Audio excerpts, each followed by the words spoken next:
Hi everybody, welcome back to the podcast, and today we are going to be kicking off the revolutionary chapters of second year. So, when we are looking at the revolutions, there is the American Revolution and the French Revolution. Now, you only have to study one for your junior. So, if your school has studied the French Revolution, please check out my next podcast, which will be all about that. Otherwise, sit back and let's have a look at the American Revolution. So, in 1750, there was 13 colonies all along the east coast of America.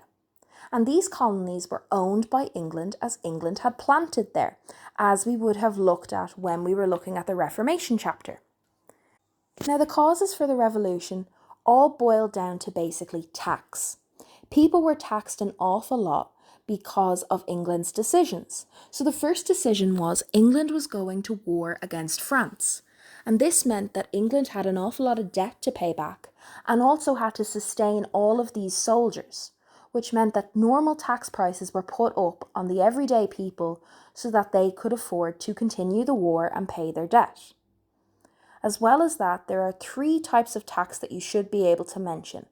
The first is the Quartering Act, which meant that if a soldier turned up at your door, you would have to provide them bed and board. You'd have to put them up for the night or however long they wanted to stay and also feed them. This also meant that you were doing it out of your own pocket, you weren't being paid. Next is the Stamp Act, which was where all official documents had to be stamped with a special seal that you had to pay for. And then the Sugar Act. This put tax on all sugar products that were coming into America. So Boston became a key centre area of resistance, as it was the largest seaport in all of America at the time. Customs officers were tarred and feathered by the particular group that we are talking about, known as the Sons of Liberty, whose key idea was no taxation without representation, which meant that they shouldn't be taxed without having a vote or being represented on the idea. Now, due to these attacks on the customs officials, a big massacre happened one day, and soldiers opened fire on a crowd of people, killing 5 of them. Now, obviously, when we look at today's terms and we think of violence in the world, 5 people is not an awful lot. But it still is in consideration that 5 lives were lost. This became known as the Boston Massacre, and the funerals of these 5 individuals were used as a very big political demonstration. And this is the event that started the whole revolution off. It also led to our next big event, which was the Boston Tea Party. The Boston Tea Party happened when the Sons of Liberty dressed up as Native Americans and they dumped 342 crates of tea into the harbour in Boston. This led to the British closing down the port, leading to more taxes and jobs being lost, causing even more anger among the 13 colonies. So when the revolution started, our main person that we're going to talk about is George Washington. George Washington was elected the commander-in-chief, and he was a highly respected man amongst all of the people fighting. He represented the 13 colonies as they signed their Declaration of Independence on the 4th of July in 1776.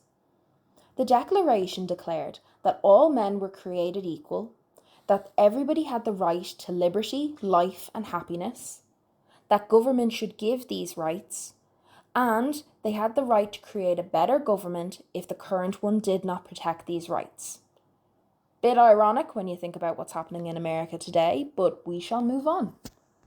The revolution ended in 1783 when the Treaty of Paris was signed, and this meant that the US, the United States of America, was now an independent nation free of England. The consequences of this revolution is that George Washington became the first president of the United States, and he is known as the Father of America as his nickname. Another thing to note is that it said all men are created equal in the Declaration of Independence. It said nothing about women or slaves, which meant that women and slaves had no rights at all, which led to future revolutions and future movements to gain rights for both women and slaves as well, which is another chapter that we will look at when we come to the 1960s in third year and we look at the civil rights movement. And the last consequence of this revolution is that it inspired future revolutions. It inspired the French Revolution, and then later it helped inspire the 1798 rebellion in Ireland. Okay guys, nice and easy chapter. The American Revolution is a really nice one to look at. So thanks so much for listening, and I will see you guys in another podcast soon. Bye!